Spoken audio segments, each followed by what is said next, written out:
Yeah, no, it's definitely a time of extreme bifurcation.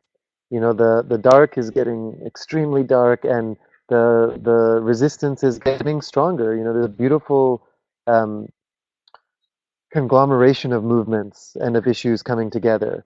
But if we start with the dark, and you know, I think the instinct for many people is to see these as isolated phenomena, that they're somehow culturally specific. You know, that Trump is a product of the United States, and you know, even if we take a capitalist lens, it's much bigger than that. Whether it's Trump in the U.S. or Theresa May in the U.K. or Le Pen in France, everywhere in the world this is happening. Erdogan in Turkey. Um, what we're really witnessing are the symptoms of a 500-year-old system dying. You know, late-stage capitalism is at its death throes, and if you can hear the background noise, they're the cicadas. I'm in Costa Rica. Um, they also tend to agree with the They sound like a phone. That's post-structural amazing. analysis. Yeah. Yeah. And so I think we have to really start with that perspective of understanding that's what's really happening. And of course, what the power elites will tell us is that they are going to protect our jobs and borders from immigration, and you know, and of course none of these things are true. The logical outcome of capitalism is to extract and concentrate wealth, as Thomas Piketty's Capital at least proved to the Western rational mind who needs that analysis. That climate change is the logical outcome of capitalism. That automation is a necessary part of this late stage capitalism, that these jobs are not coming back, that these borders can't be protected because they're created by the very foreign policy of the Western power elites. And so you're in this interesting position where, you know, everybody is struggling and everybody's feeling it. And, you know, we want to blame the Trump voter, but the Trump voter is in the same position as the majority of humanity. You know, we're atomized and disenfranchised and, um, you know, in our own way, all oppressed by a system that doesn't serve any of us. And so the right is becoming extreme because they know how to organize in shock doctrine politics. They know how to use these moments and these crises to concentrate power even more. And then on the other side, you know, to bring a more positive spin to this, we're also seeing this beautiful convergence of movements.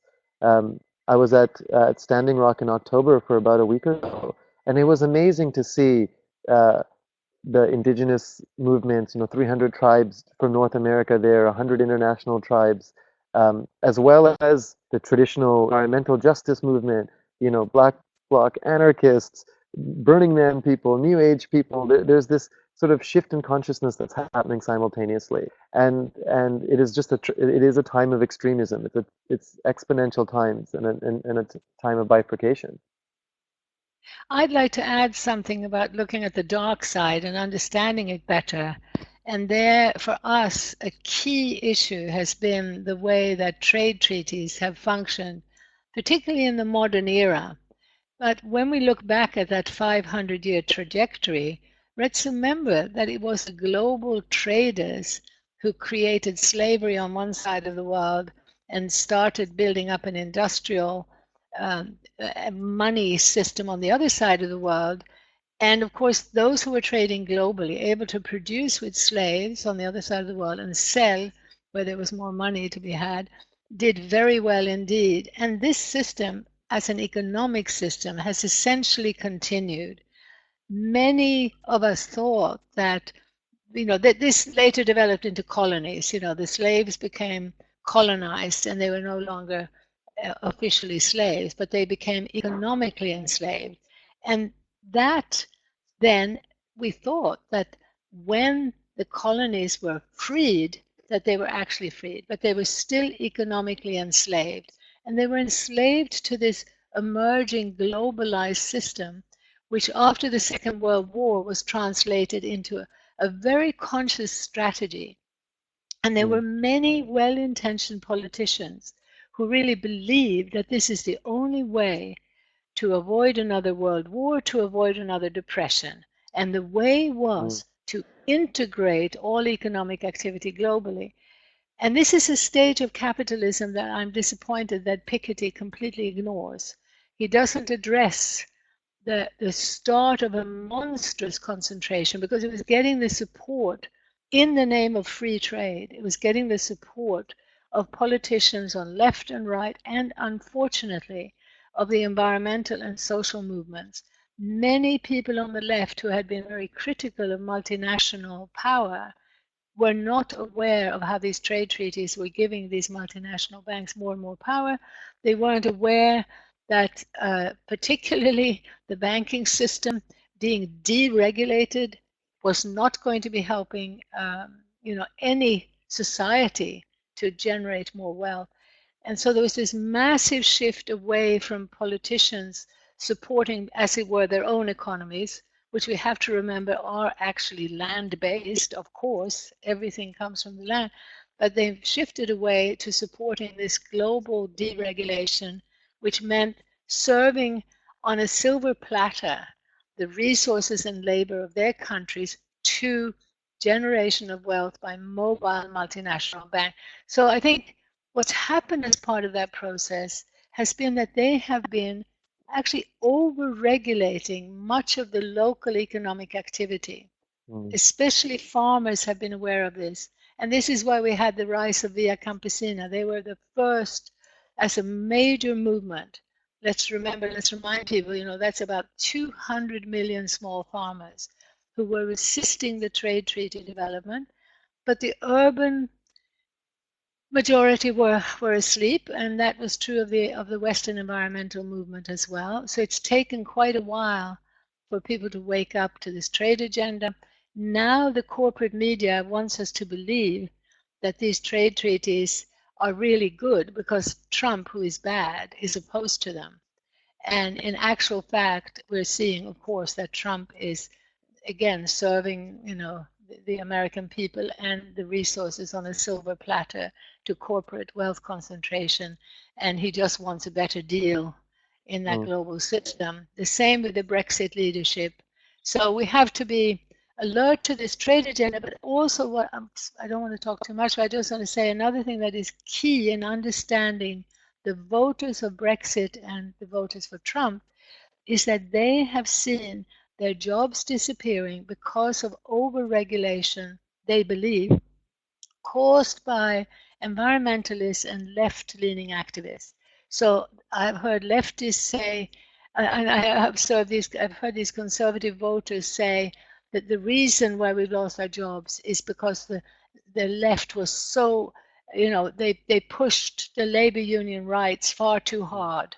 And these Mm. labor unions became such a problem, and that's why they had to go, business had to go elsewhere to create, to produce. Mm. And equally, they see the Greens as the enemy because they bring in these regulations that prevent them from doing business as usual. And that Right. turns in hatred of left and green and big government. And that's where that vote is coming from. So we have this huge task to explain that the problem is big business behind, is the capitalist Right. neoliberal big business system behind. Well, Do you and have any comment on that? yeah, no, this is what's so what's interesting about the way our culture works, and especially media, is that everything is told to us in this sort of Hollywood story of protagonist versus antagonist. There's one bad guy and there's one good guy. And what that simplistic binary narrative does, it is actually serves the interests of the rich and powerful. Because what it essentially does is it pits us all against each other, right? There's a linear causality for why we're losing jobs, um, and it has to be more regulation. And the sort of language that the right has been very sophisticated about adopting, from a cognitive linguistics perspective, and they've studied this. You know, this is really the work of the right wing think tanks from the 80s on. Language like deregulation and free markets, or even the idea of globalization and free trade, these are all seen as good things and the opposite bad. And so when it comes to regulation, clearly we have a highly deregulated market at an international level, which is what allows these trades to go through and allows big corporate interests to go through. But And the role of regulation, environmental protections or labor protections in halting the forces of job creation is minuscule. But if your enemy is deregulation, then of course that narrative becomes easy, and it just deflects from the role corporations have played. And there's a deep mythology that's really rooted in this, which is the idea that somehow the corporations are job creators and wealth trickles down. This is really the deep ideology behind all of this, which is let's do everything we can to remove the red tape from these job creators.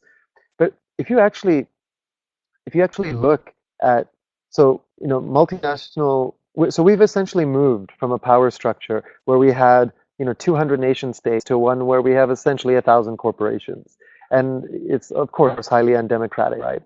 And if you look at the percentage of GDP that comes from corporations, it's about 40% of world GDP. Now, if they were really job creators, the commensurate job creation would be about 40%, right? Clearly, if they're creating 40% of GDP. But the world's multinationals are only responsible for about less than 1% of the world's jobs. Yet they produce 40% of the world's GDP that largely goes into the hands of a tiny elite, right? The executives, board members, shareholders, etc. And it's this deep, deep mythology. And we know, right, from 30 years of econometric data that trickle down is the most bankrupt ideological concept out there. And yet they still teach it in every economics textbook. And so really what we're talking about is a battle of culture and a battle of ideas, as opposed to a battle of regulation versus deregulation. But that's how we're fed that story. And I think this ties into sacred activism in a really interesting way, which is this is really not about facts or about what are the policy alternatives, or this is really about what type of world do we want to live in and what role do we want to play in that world. Because if this is really a mimetic war, a meme war, it requires the occupation, colonization of our minds for the existing system to continue as it does. Absolutely. But again, we shouldn't forget that the memes and the media are corporations, and giant corporations, completely interlinked. So I think to understand, for me, understanding deregulation is about understanding how we have ended up with such a shite culture, how we have ended up hooked into machines and become, slaves to a system that is destroying us emotionally, spiritually, of course, socially, and physically. We are really, uh, we can see the enormous cultural transformation that comes out of a corporate led, very much using the media, but also using schooling, using Mm, every avenue of knowledge to push people in the direction of a deep insecurity that fuels mm, consumerism. That mm, children are now led to believe that if they could only have that latest iPad, if they could only have those latest running shoes, then they will get the love that they actually long for. So I think it's fundamental for us to understand the mechanisms of the economic system that created a culture that did not emanate from the roots that every culture on this planet, mm, until this global consumer culture, every culture emanated from a dialogue between people and nature, that deep interdependence. So we had this rich diversity of cultures around the world. The global monoculture is a completely new phenomenon, and we shouldn't even really call it a culture. We should call it a system, an economic system that is divisive at every level. And what we're talking about recovering is mm. our humanity, is cultures of joy Right. and genuine prosperity. Well, this is interesting, You were going right? to say And something. yeah, so this is interesting. There's this question of, well, what came first? The culture of domination that allowed proto-capitalism and then the Industrial Revolution and modern capitalism to exist, or the economic system. And what I would argue is that this brand of capitalism, neoliberalism, late stage capitalism, whatever we want to call it, is actually the logical outcome of a very particular culture, which is essentially Western European culture. You know, it came initially from our separation from nature during the Neolithic Revolution. You know, we went from hunter-gatherers that trusted the bounty of nature to these sort of city-states. And, you know, we know that the first buildings created in the city-states of Ur and Babylon were the granaries. Because as soon as there's a surplus of food, you need to protect that food. And as soon as you have the protection of food, you have a militia or a police, and then that requires some hierarchy to manage. And then all of a sudden you have, you know, the sun gods and the emperors and the feudal lords. And this is very particular to a certain type of Western culture that came from the Fertile Crescent.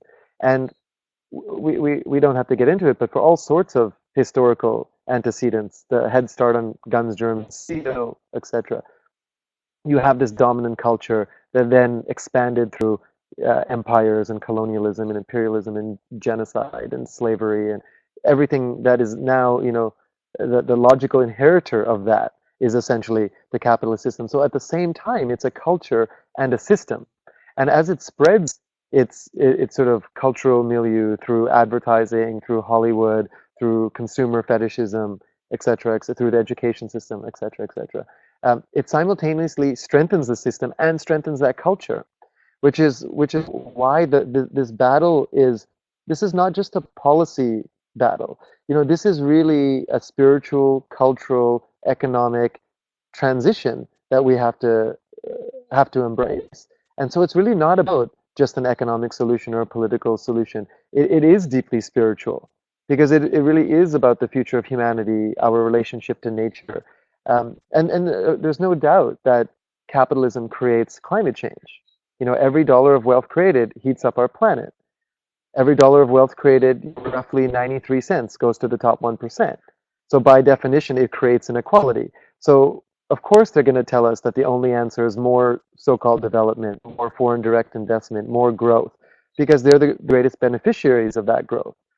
And I also don't believe, and I think if someone was hearing us, they'll say, well, you guys think there's this conspiracy of power elites. And I don't think there's a conspiracy. I think if you have a single interest, which is the expansion and accumulation of more wealth, then it's very easy to organize rich people. And what we have is a system that is essentially an adaptive, complex, evolutionary system. That's what the market-based system is. It's the greatest artificial intelligence humankind's ever created. It's our Frankenstein. You know, we're searching for singularity and artificial intelligence out there. We've already created it. And what the market system does is the opposite of what we're told, right? We're told that the merit system works, that somehow if we work in the right places and get the right jobs, that we'll somehow be moved to the top of this echelon. But actually what the system does is it finds the people that best serve its logic and it pulls them to the top. And well, what's the values of the system? We just have to look around us to see what that is. It's extractionism and short-termism and greed and psychopathy and life-denying tendencies of capitalism. And it is inherent in the system itself. But it's also changeable because rules are generative. Yeah, I want to. First of all, I realize we need to get on with more of the activism part of it. But I think, of course, it's incredibly important to have a shared vision of where things have gone wrong and where we need to head. And I think you and I slightly differ. I really am glad that we agree on this system emanating from a particular culture. I think this is one of the problems in the West that I find is that because people have been so immersed in a system that did emanate from a particular culture, they have lost sight of that because they're so immersed inside it. And they then tend to universalize and assume that we are here because of human nature, that it's been an evolutionary process that the human race has undergone. Now, that assumption is also pushed by corporate media. I completely agree with you. We're not talking about, you know, just good and evil and bad guys at the top. We're talking about something much more systemic. But that is a very, very important difference when you realize that no, it is not the human race. There is a freedom, there is a liberation. And I would just urge people too who have the opportunity to get closer to the ground, even look around where they live inside the Western world, they will find signs and sparks of another culture, of another way of being. And it's a Mm, whole new movement that is about getting back to the mm, land, getting back to community. And it's what I call localization, because it's very important that we build those place-based, interconnected, intergenerational communities and connection to the land. And so I think where I do see that the economic transition is so important is that I feel there have been far too few thinkers and speakers who have looked at the economic benefits of rebuilding local economies. Far too few. Because what we see is that as local economies are being rebuilt within the modern context, you are discovering another culture. You are actually recovering a relational way of being. I am seeing, we have been pioneers, particularly of the local food movement. So for us, localization at its core is about food. And it is absolutely, it's what sustains me really, is my connection to nature, but also my connection to these initiatives all around the world where you will find, for instance, farmers who had been born and bred on the propaganda that, of course, they could only farm monoculture that inevitably needs toxic chemicals, and they were pushed, towards bigger and bigger machinery in the name of efficiency. Now, suddenly, many of these small farmers who were struggling, who will be brought into a farmers market or a CSA, community supported agriculture scheme, find themselves in a position where the market, and again, here we're talking economy, the market pressures for diversification. Those smaller local markets can't deal with tons of carrots, and they don't care if they're straight and fit the packaging, that fit the machinery, whether it's the harvesting or the washing or the supermarket shelves. All of that demands a completely unnatural monoculture. Now suddenly they have consumers who are happy to see a few specks on the apples or carrots because they know that's a sign that it's been farmed in a healthier way. And you suddenly see the conversation between these two communities that were previously polarized, exactly as in Trump's America. We can see in these local economy schemes, particularly local food, a very, very clear coming together that does away with those polarized identities and values. And it's that's very a that's a to do with the structure. Yeah. that's a good transition. So, and you've sort of hinted at it. So, what is sacred activism, and is that sacred activism? Is it the meeting place of community and politics, or is it more of an internal practice that, spiritual traditions would tell us the universe is within us, and we can pray for the better world? Where's the nexus of it, and what does it mean to you? Well, so for us, sacred activism is an activism that has understood the sacred, and that is again that fundamental interdependence that every spiritual tradition told us about. And at the heart of all the major religions, the mystical traditions spell out the same truth of that inextricable oneness, that as we allow ourselves to simply slow down, connect first of all to ourselves, just stop the chattering mind, and particularly in the modern age, if we can be in nature, we can recover and feel that sense of the sacred, the oneness. The amazing thing about that connection is that at one and the same time, we feel very, very small. We feel part of something infinite and vast. But because we feel part of that infinite vastness, we also feel so empowered, so much stronger.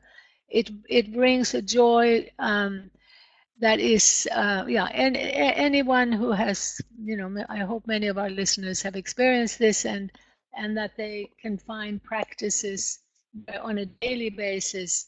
They allow themselves to be there, to rest there, to restore their soul, their spirit, and their bodies. We know now that the chattering mind affects our physical bodies very negatively too. So we really owe it to ourselves and to allow ourselves to heal and to grow and to feel empowered in this way. However, with the state of the world as it is, we need to come back from, well, let me put it this way. Many people who discovered, particularly in the last 40 years or so, who discovered paths of transformation, personal transformation through meditation, through various spiritual practices, decided to dwell there. And they tended to look down on the activist as being angry, unevolved people who didn't understand the teachings of peace and oneness. Now that for us is a big mistake, and it's a tragic misunderstanding really of what's happening in the world and what we need to do. So we do see the need to move between different ways of being, but for me, spiritual activism will always remain committed to compassion, to peace, to nonviolence. And for us, this is a vital uh, aspect of sacred activism. If we can try to understand better, as we said earlier, if we can understand this system better from a big picture point of view, then it is so much easier to be compassionate, even for those who are carrying out the most atrocious acts. We can maintain a compassion, but a clarity about what we are saying no to. We are saying no to a system that is anti life. We do not have to stand in judgment of the individuals who are on the other side. We should never think we can stand in judgment of other people, but we can stand in judgment of actions and systems that we are, that we must say no to, that we must resist. And, this, once you look at it through the bigger picture and you see these two systemic parts, one that's dividing and splitting up communities, as a knife cutting through relationships, that is dividing us further and further from the earth, then it becomes clear that the path that reconnects, that takes us back to the earth, to one another, and to the sacred, is the path we want to encourage. But that will require moving beyond personal transformation and personal action to connecting with others to build up a movement, not a movement that's one thing, but a shared vision for reclaiming what is real, what is healthy. I call it the economics of happiness, and I don't like calling it the economics really, because it is, as Alnoor was saying, it's the culture, it's the politics, it's the music, it's the dancing, it's the architecture, it's the of life affirming ways of being. And that means diversity, supporting diversity. Too long, Yeah. too long. Yeah. Let's hear from you. No, no, it's good. No, but it's interesting, right? Because I remember even, from sort of Seattle 99, really at the beginning of the anti-globalization movement and really at the beginning of my political career, I I come from a Sufi tradition and have always sort of had a sort of mystical lens. And as my politics became, um, I guess, more anarchistic, and I would sort of butt up against sort of the traditional left, let's call them. There was a deep hesitance to incorporate any of the spiritual aspects or even have this kind of discussion. Maybe even 3 years ago, we probably couldn't have done a webinar called Sacred Activism and have people interested in show up, right? But there is this shift happening. And I think what happened for the left in some ways was that God died for the left in the 1800s when Nietzsche made his famous declaration in the Gay Science, and we really wanted the acceptance of the rationalists and overlords, and we wanted to be seen as sort of as intelligent, as clever as them, and of course there was the natural reaction against Christianity and the dominant sort of Christian capitalist establishment system, but somehow we threw away the baby with the bathwater, right? Uh, to use a hackneyed phrase. And then when you look at the self-transformation movement, what happened in some ways is that we sort of uh, sort of synthesized actually a lot of the Eastern traditions to mean that the universe is within you literally. You know, that all we need to do is sort of meditate and go to yoga class and do our kundalini and whatever, whatever. And forgot about the more integral yoga that people like Sri Aurobindo used to talk about. That the, you know, that famous Buddhist line, enlightenment doesn't happen in the cave, enlightenment happens in the mouth of the lion. We have to actually apply our spiritual practice in the difficulty of the day to day, in fighting a neoliberal system, in order for us to activate those lessons in real time. And you're seeing the synthesis now, I think. You know, Standing Rock was a beautiful example of that. It was prayer, it was ceremony. The entire thing started with a sacred fire. And there was a moment when I was there where there was an action around some pipe being laid down on the sort of DAPL pipeline, and about 60 or 70 of us drove up one day, and they were doing these actions every day, and you know the water protectors went to the very front, and as pipe was being laid down, they just had these, you know, copper bowls that they would pour water in, and then pray on the water, and said nothing. And what happened is the workers, the pipeline workers, inherently understood that this is not about oil or land. They're preying on water as a sacred object, and it shifted something in them. And they would just pack up their tools and leave within 15-20 minutes, and it happened multiple times, sometimes multiple times a day. And we're really seeing now the power of this sort of intersection between spirituality and politics, between you know, a sort of more mystical approach to seeing the world and direct action.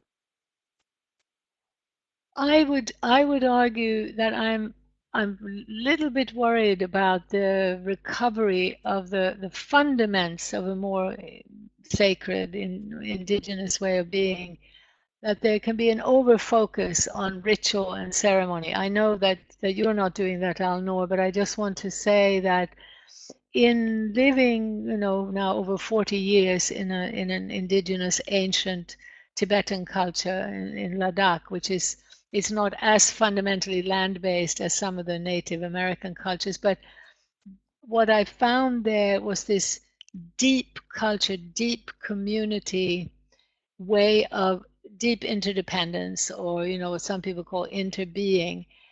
And for me, I have tried to synthesize that for the Western world. And for me, the synthesis comes in connecting to others in a deep and conscious way, wherever we are. You know, if we're living in, you know, high-rise building in New York or in Calcutta, wherever we are, to get out of this trance that the media keeps us in of divisiveness, which at a deep level is about proving ourselves to be worthy of love.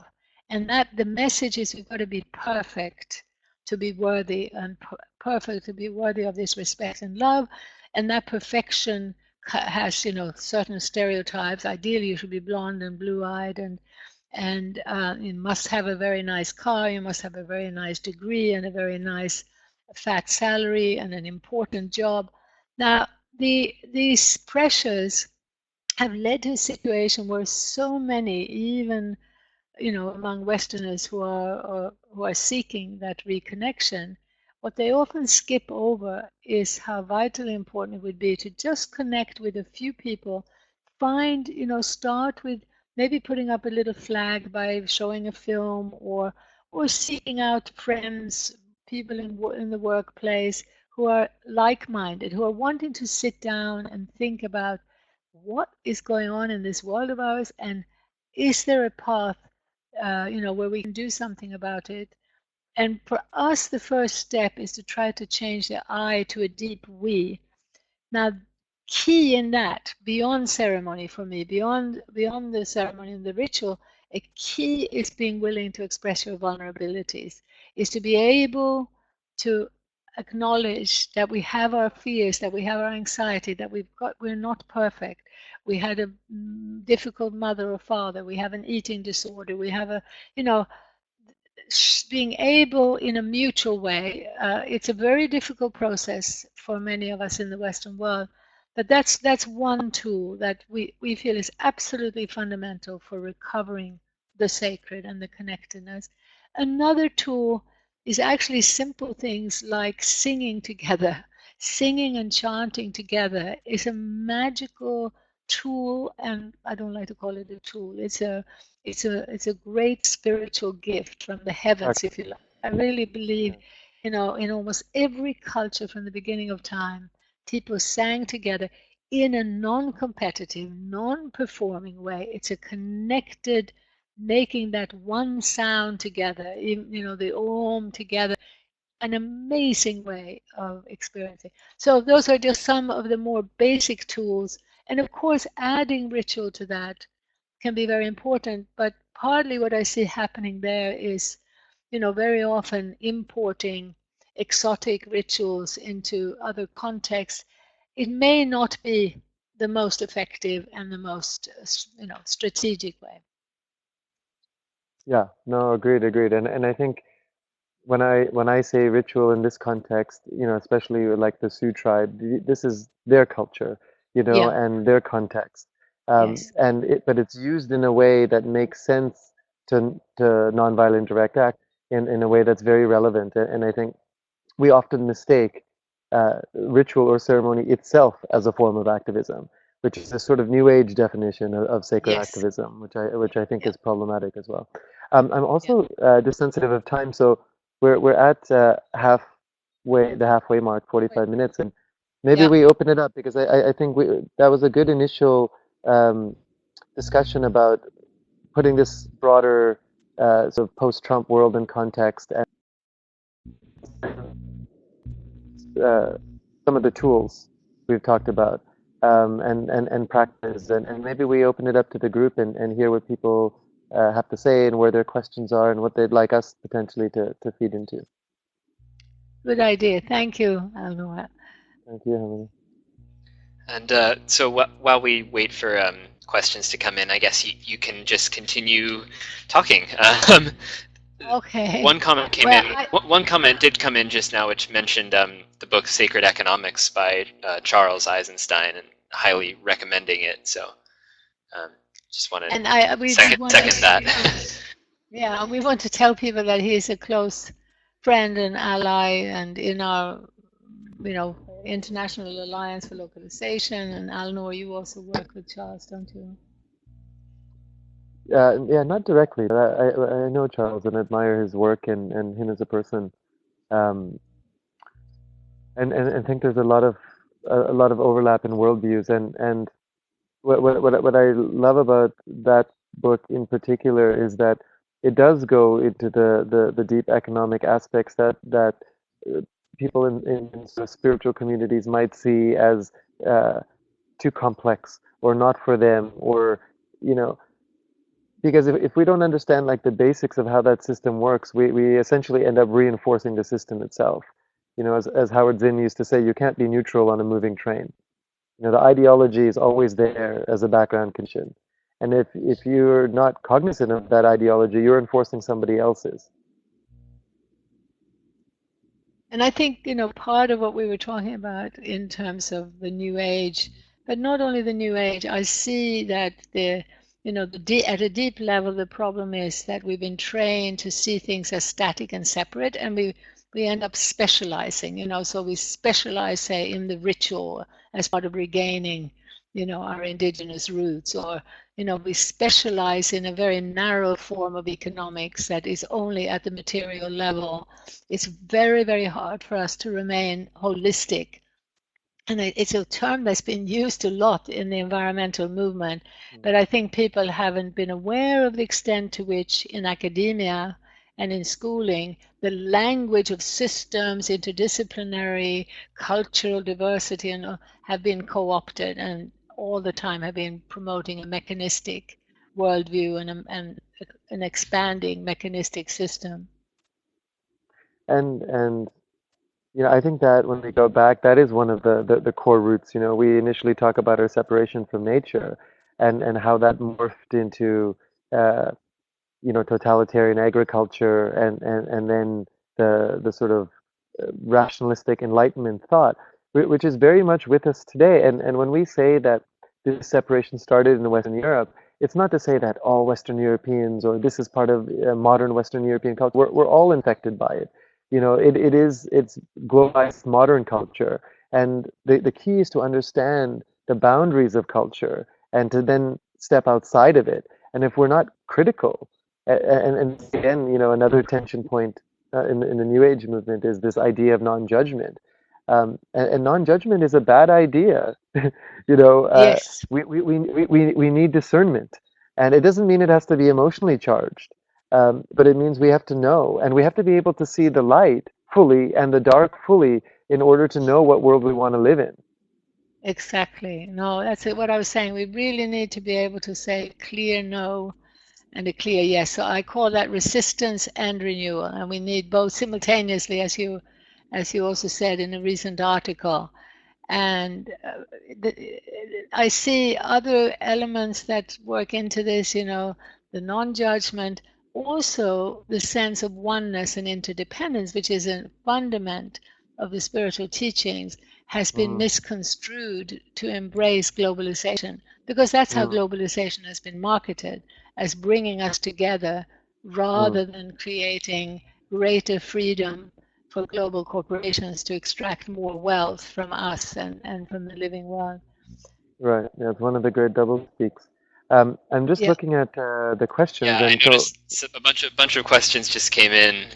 Um, I'll just read them out because I think some people are on the phone, so can't read them. So the first question is about the New Age understanding of sacred activism that often defaults to ritual. And the question is, can you speak a bit more to what an expanded understanding of sacred activism might include? What makes a given form of activism sacred? And in calling some activism sacred, does that conjure activism that's not sacred? What's the other it's a side great of it? question. Great question. Well, Um, I would definitely say, oh, go ahead. no, no, Or start, shall start. I? Yeah. I would definitely say that there are forms of activism that are not sacred, because there are forms of activism that are, including, active political movements that are taking us towards divisiveness and fear. So we need to have a clarity about uh, what kind of action and activism we're involved in. And I would say even what we might more naturally embrace, say the environmental movement, there has been activism there that, because it has not been, as it were, sacred, we absolutely don't want to make some rigid boundaries and, absolute categories here, but as a general spectrum. By the way, remember using language. I'm a linguist, I speak 8 languages. I know it's always a sketchy attempt to share an understanding of a phenomenon outside of us. So it's going to be a sketch, but in a sketchy way, the the non-sacred activism, from my point of view, would be activism that is born of a very narrow, angry perspective, and that does not consider the wholeness of the impact of their actions. That is also probably much less strategic from our point of view, because we're trying to build a bigger movement here. So engaging in violent action is, for me, is not sacred activism. Yeah, no, I would agree with that. I think, so I come from an anarchist political philosophy and a mystical spiritual philosophy. So it would be hard for me to, uh, you know, uh, pretend that I'm the arbiter of anything. I believe in context and high subjectivity, right? And who are you to say what is sacred and what is activism and what is not? And I think this really comes down to values and intention and context. And if for me, a lot of, if not all of my activism really starts from my daily prayer, which is how do I be in service to Gaia and this coming shift that's happening. And my intention is not to just topple the neoliberal system for the sake of toppling the neoliberal system, because we will end up replicating, the Russian Revolution and other power structures that had a great critique. but not an intention connected to something bigger than themselves. And then we come to the idea of values, which is really so connected to the idea of spirituality. You know, the world we're trying to build, the post-capitalist world, whatever you want to call it, um, we're not going to necessarily agree on what that world looks like.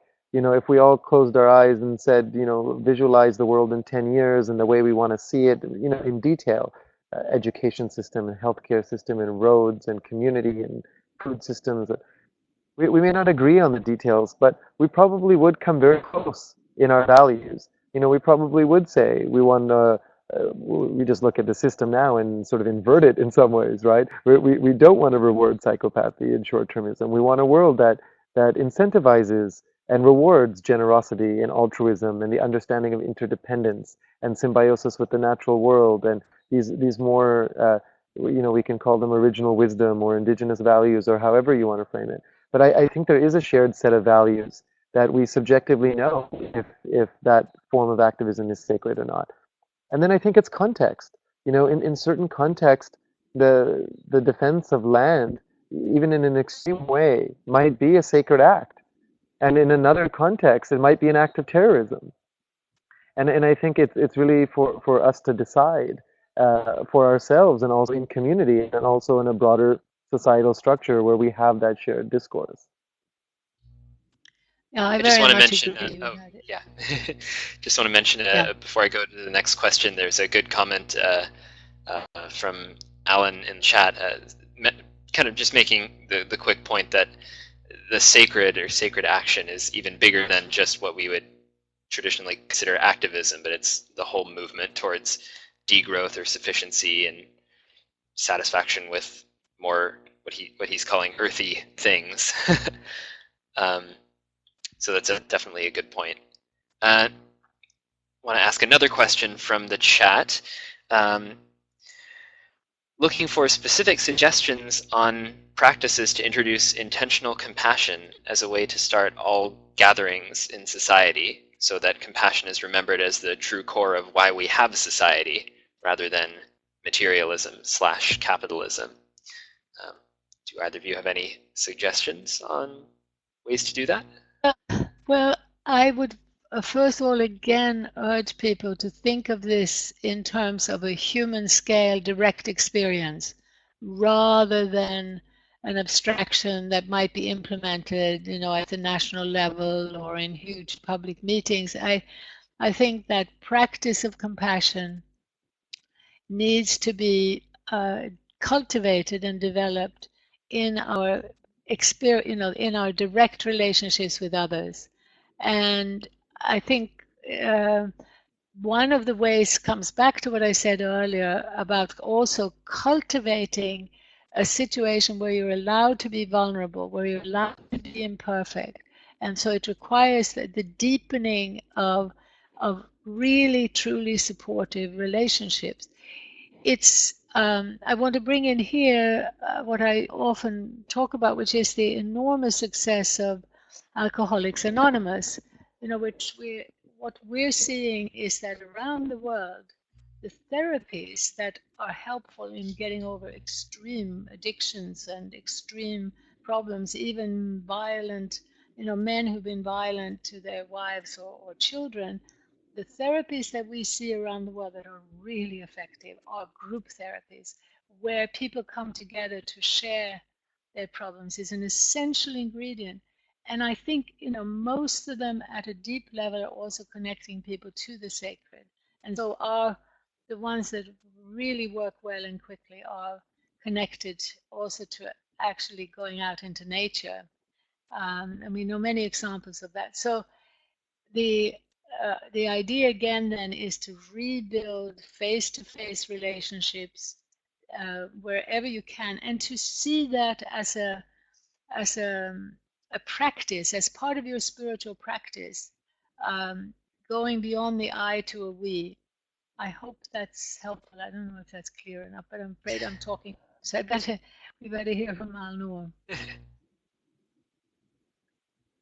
Yeah, no, I agree with that as well. I think this the idea of like what are the practices, and um, I probably wouldn't necessarily think of compassion as the sort of end point.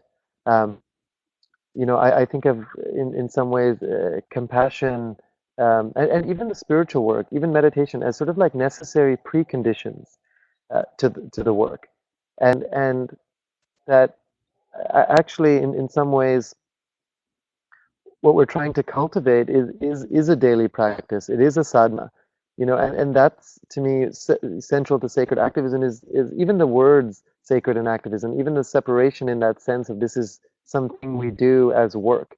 I think is problematic. Um, which is why push for the idea of a universal basic income. I think people should have a citizen's income in order to keep body and soul together, so we're not spending our time doing things we don't want and have bullshit jobs. We need to create a system where everyone has the privilege of what your average Californian has, access to yoga classes and time for meditation and access to plant medicine or whatever.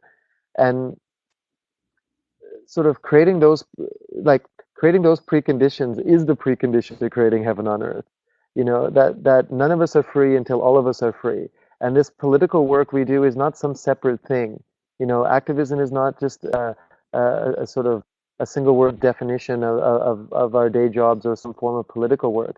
That it is inherently sacred if it comes from that intention, and it's sacredly, and it's inherent to the sacredness if it comes from our daily practice, our spiritual routines, our ability to stay present, our ability to appreciate and merge with nature, and to sort of step outside the cultural confines of the limited Western rational perspective that we're all brainwashed in.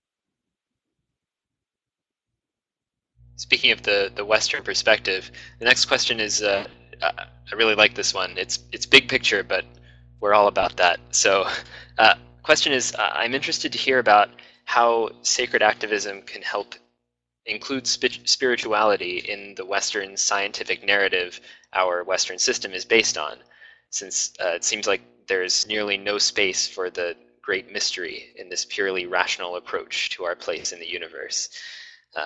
How would you bring those two worlds together?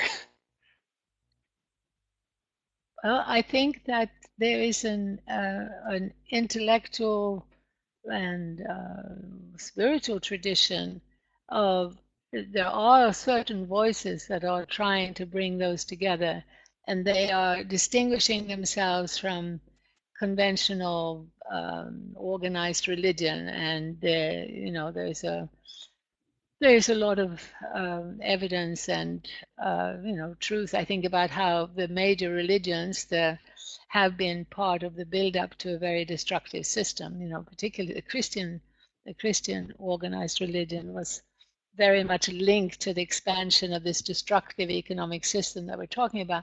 So there is an attempt to recover the essence, the spiritual essence, that interbeing, that oneness, and that is something that the mystics understand that you cannot express in language. You have to experience it. The minute you start putting label on it, even oneness doesn't do justice to what is. In Buddhism, you're sort of told that if you think everything is one, you're sort of an idiot, and if you think that everything is separate, you're an idiot. It's this dance of interdependence that we can only experience in a mystical way. So there are voices, there are traditions, and I personally see them as incredibly important, particularly now, because what's happening is there is also a huge polarization going on there, where many thinking, and good people are wanting to separate themselves completely from anything that smacks of the religious, of the mystical. So there's a hard line that is developing out of the fear, the insecurity, the divisiveness.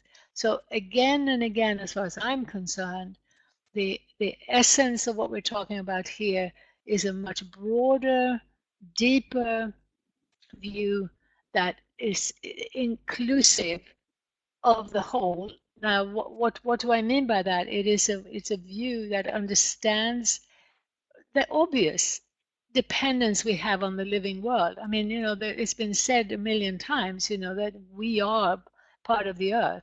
We are not separate from it. And I think any person of intelligence will understand the truth in that. That message needs to be got out in a holistic way. The problem within the scientific community now, too, I see as over specialization, linked, now fundamentally linked to a techno-economic superstructure and actively promoting that superstructure. There is now a very frightening discourse which will tell us that robots are going to be kinder, more compassionate, and wiser than we human beings are. Now, we need to step back and understand that that path, which is being nurtured by 90% of what's going on in science today, because it's funded from a for-profit motive alone. So that discourse is a very, very frightening one that's going to take us absolutely away from any sort of meaningful understanding of the sacred. Alnoor, over to you. Yeah, and what's related to the scientific, the sort of AI community and all of these shifts is this deep hubris. And in many ways, hubris is the enemy mystery. And the starting place of not knowing, I think, is so central. And really everything science, all the major developments in science, whether it's behavioral economics from a social science perspective, is teaching us essentially that we just have these biases, that we don't know why we do what we do, right? And uh, neuroscience is teaching us, that we have these 16 billion bits of data at any moment, but we can only process 11, and we don't know how that happens, and in sort of evolutionary psychology, it's the elephant and the rider. We're this little rider on top of this massive subconscious elephant, and we don't know why we're doing what we're doing. And quantum physics, with its non-locality and kind of entanglement, just looking at particles in a certain way changes the direction of the particle. Well, how do we do that? How do we know if it's going to be a wave or not? We don't know. And I think like that humility is a starting place, but it's also not the end place, because we do know certain things, especially in the sense of the political. We know that we have bodies, we have physical bodies, and when our bodies don't have food or are deprived or physically abused, that we suffer. And if we're suffering, someone else is suffering. And if someone else is suffering, we are all somehow connected. And we can actually develop, prima facie moral philosophy, a sort of set of being. And so there's this interesting thing happening where we do have to start with not knowing, but it doesn't extend into our political philosophy or our morality, but it in some ways does extend into our science. But yet our science is the most hubristic and the most arrogant field. And this idea that we can simplify the entire world, into an atom, and the atom into the proton and the neutron and the electron, and we're now done. This reductionist theory of everything is highly problematic. And then from a mystical perspective, I think also the idea that we can just believe in a better world, we can just hold this sort of vision, and that will be enough, is also problematic, um, because I think not all thought creates parallel realities. That thought has to be sustained, it has to be amplified, it has to be directed, and it also has to be manifest in the 3D world. Um, and so it's a great point, and I think sort of rationalism is the enemy of wisdom in many ways. It's the enemy of knowledge. I agree, and I want to add to that also the view from non-Western cultures, from the culture in Ladakh and Bhutan that I experience very deeply, and seeing how for instance, their medical system had evolved over literally 1,000 years. I mean, much longer than that, but they've had books for about that long, where they have cataloged and remembered and learned from a tradition over all those generations in a specific place. And then in comes, in the modern era, in comes the modern Western, supposedly superior, more powerful medical system, It's a disaster. It has become a system that is so linked to profit making, that is so short-sighted, and that is so expensive that now, people are going into debt for a generation to be able to go to a big modern hospital and have an operation. And I have to tell you also that those hospitals, in many cases, are so underfunded and lack in hygiene and so on, so that the death rate in those hospitals is absolutely appalling. Now, this, the example here that I'm giving is also for me an example of why we have to understand the difference between genuine concern for testing our hypotheses, which I totally subscribe to, and understanding that the faith in modern science is a monotheistic, blind religion that has not, we are not looking at what has actually happened in the name of science. And this is particularly true in the last 30 years. I mean, many of my colleagues at universities will tell you about the shoddy research that's gone into genetic engineering, for instance. And the scientists are allowed to talk about substantial equivalence. They're dealing with altering the very DNA of our bodies, of our lives, of everything that lives, with a potential effect for millions of years. And the shoddy quality as well as the lack of regulation. We used to have much more regulation that would actually, there was a commitment that after invention and before it was a product on the market, there was a much longer period of testing. Now it's shortened, shortened, shortened as we have corporate rule in the scientific world. This is also particularly clear in Scandinavia, where for a much longer period, we had more science in the public interest, which is also why we had more studies about the impact of pesticides, also the impact of mobile phones on health and so on. So there is such a need for a really clear and thought out discussion on this issue.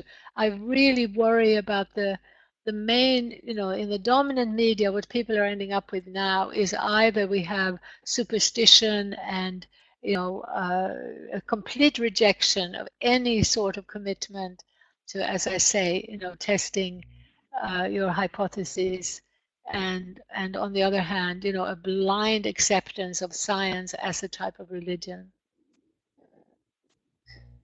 And could I just add to that? I mean, I feel that the discussion of science, particularly in the light of AI, is one of the most urgent issues. But it's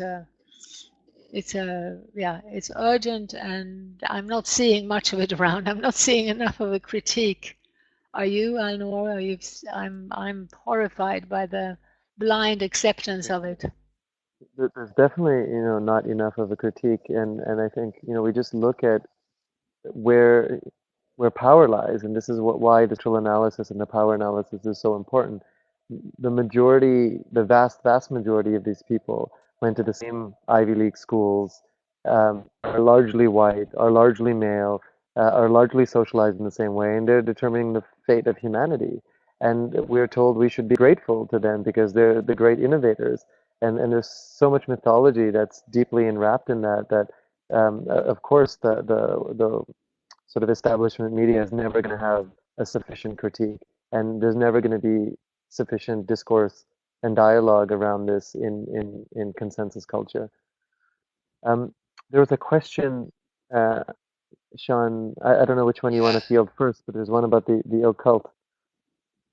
Sure, we can go to that one, and then I definitely want to get to the one after it about working to dismantle patriarchy and racism, and that's built into many spiritual traditions. But we can talk about the natural law and hidden knowledge question first.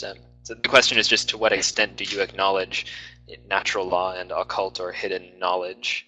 I don't know how you want to interpret that or take that. But it's an interesting question, and I think this does come back to a certain extent to the idea of the great mystery and what science has forgotten, which is, mystery is not a problem to be solved. There's multiple levels of reality happening simultaneously, and do I attribute sort of Western occult lens on that, or an ancient Egyptian mystical lens, or in some ways, it doesn't matter. I think in some ways how it's relevant to activists, for example, is that we think that we're political beings that occasionally have these spiritual experiences, but the mystical lens tells us that we're actually spiritual beings that have chosen political roles. And I believe that, and I believe to a certain extent that we probably had some choice in incarnation. But I think that's also such a problematic lens, because then you get to, well, why did some of us choose to be in these privileged positions and some didn't? And I think, again, we go to the starting place of humility, where we just don't know. But I think the sort of the field of potentiality is infinite. All possible realities exist simultaneously, and the sort of more levels we can be conscious of, the more levels we're playing at. And I remember that old Terence McKenna line, for those of you who are into Terence McKenna, where he says, at the end of this talk about like psychedelics and politics and spirituality, and someone asked him a similar question, and he says, of course this is a cosmic battle, and of course it's happening at all these levels. And he says, do you want to claim your part in the cosmic war, or keep your main stage role in the cage? And I think he's right to a certain extent. And it's a political answer, and it's a spiritual answer, and it's an occult answer, and it's an alchemical answer simultaneously. Can you remind me how much more time we have, Sean? Oh, we have about 15 minutes left. Okay. So if it's all right, I do want to get to the next question, which is about how are you, each of you, working to dismantle patriarchy and racism that's built into many of our spiritual traditions. I don't know who wants to start. I'll leave that one to you, Helena. Yeah, well, I mentioned earlier seeing the amazing coming together that happens in these local markets, and we are actively promoting this rebuilding of the local community fabric. And in the local community fabric, in most places, you have different races and of course male and female, and we are promoting a way of reconnecting and localizing in a way that around the world we can show you evidence that it does reduce the prejudice, the fear, the racism. Now, part of this movement, the localization movement that we've been pioneers of, is also actively seeking to work, perhaps, just with refugees, or, some of the projects focus, exclusively on that. We believe that with the state of the world today, that we believe our role, as we see it, is to try to catalyze action through a vision, through a new story that encourages people to reconnect at that level. In addition, when you do pay attention to that more boring material side of the economy, and you actually start helping people to see, first of all, that in virtually every community around the world, let's start in the Western world, if we don't rebuild our local food economies, we are going to find in many places, as has already happened, if there are political or economic or climate changes, within 3 days the supermarket shelves are empty. So we have here an urgency that at the same time, in urging people to rebuild local food economies, we're inviting them into a path that, as I say, reduces the racism, reduces the fear by creating that interdependence. And of course, it's not a guarantee. It doesn't happen in every instance, but the evidence is overwhelming, actually, when you have the opportunity, as we do, to see it around the world and to understand better where the fear and the prejudice comes from, the violence and the anger. And I guess, I had a bird's eye view of this in a very, very frightening way. So it's made me just passionately activist.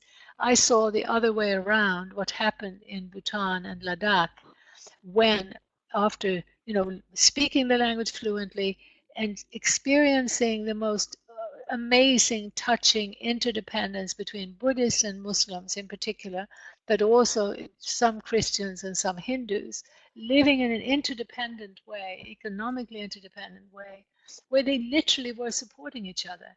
In comes the global economy with subsidized food and other goods from the outside, destroying local production, destroying local job opportunities, and almost overnight, well, I say overnight, it was a decade, that over a decade, creating such intense competition for scarce, artificially scarce jobs. It's a modern artifact, jobs. And this scarcity of job opportunities created intense competition. It led to, in that short period, a divisiveness that became very, very clear. Now you had to struggle as a Buddhist to get Buddhists in power politically because they would give you the jobs, they would tend to favor you. So it's the artificial scarcity that created this fear and violence. And within a decade, well, in 15 years, at a point, they were literally killing each other. And that, for me, that's what's really motivated me so strongly to try to get this message out. Please understand this economic system that is destroying the real economy, the living earth. Every single thing we use comes from that earth. We have lost sight of that. We are being blindly, led to believe that this money creation at the top, doled out in a highly structured way to favor the few over the many, that has some kind of reality. It doesn't. It's a make-believe story. I'm going on too long, but anyway, so it's absolutely a path towards reducing that prejudice and fear. And I think part of that question Nikki Chow asked was around what are we doing to dismantle this in spiritual traditions? And I won't speak for Helena, but I don't believe Helena works on in that capacity either. I think for me, it's like I'm not that. I won't say interested. I'll say I'm not that committed to reforming spiritual traditions. Um, I believe in gnosis, and I believe in direct experience. And even though I grew up in a Sufi tradition, my first lesson in Sufism from my uncle, who's a Sufi scholar, was that if anyone tells you they know what Sufism is, they're not a Sufi. And his second lesson was that Allah or God is a metaphor for the universe, and Allah is an emergent phenomenon. And the third lesson was that you can only know this through direct experience. And that's where I come from. I think every institution, by its very nature of being an institution, has already calcified the living knowledge of gnosis. And we can say Buddhism is a more progressive religion than Christianity, but it's a patriarchal religion that's based on an inherited male privileged power position, and was deeply involved in Chinese politics and all sorts of other power structures. And I feel like the trying to reform, this means I don't say this in a way to say I don't believe any of these practices. I believe in all of their practices. I believe in all of their core truths. I don't believe in the institutional structures that support those core truths. And I'm more interested in working with in the political space and bringing some sort of spiritual wisdom there, because I look at organizers and I look at activists and I see these unbelievably empathic people that have given up their lives and committed themselves to struggles. And when you bring a little bit of a spiritual lens or a practice or some kind of sadhana, they have these huge transformations, which is part of the reason I'm not interested in politicizing New Age people either. We can give them all the ayahuasca they want, they can go to all the Kundalini workshops they want, and they might not necessarily understand power because privilege is a blinding constraint. And that's also true for spiritual institutions. Yeah, and I should also just add, it's true, I didn't address the prejudice inherent in the spiritual traditions, but I would argue that right now we have to be very careful that we don't turn our lens onto dismantling and improving systems, particularly beyond our borders, spending a lot of our time critiquing the traditional religions, when what we have to, it's like peeling the onion. What we're dealing with today is this suprastructure that is where the corporate concentration into a de facto global government, that's the main issue. And within that scheme, doing what we can to rebuild the local is going to be the most healing antidote, even if we are working on the other side of the world, and if we are critical of the patriarchal Buddhist system or the Islamic cultures, and we want to go there to improve them, I would argue that rebuilding local food economies is going to be one of the best ways to heal. And it's an amazing, I mean, I don't have time now to go into all the details why, but it's an amazing magical wand that is not perfect, particularly not on its own, not when it's depoliticized from understanding that we need to change the bigger system. But on a small scale, what happens in these communities is quite magical, because it has many multiple benefits, the most fundamental being the reconnection and the experience of the other, not the distant label of the other, but the actual experience of the other. And then when you add to that an interdependence with the other, you're creating a situation where, where altruism doesn't even have a place, because you've actually created structures where the knowledge that supporting one another, or supporting the other, is supporting yourself, and it's actually a very beautiful coming together. Well, I'm talking too much, but No, that's yeah, beautiful. let's Thank be you, Helena, careful for that saying we that. don't spend our time trying to tear apart structures that right now are to some extent holding people together, while there is a much bigger structure, a giant machine that we need to focus on. Since we have about 5 minutes left, I just want to ask if you have any other, final thoughts that you wanted to make sure that you said before we ended, just to make sure that all the important points you wanted to raise get raised. Is there anything that we missed or didn't cover?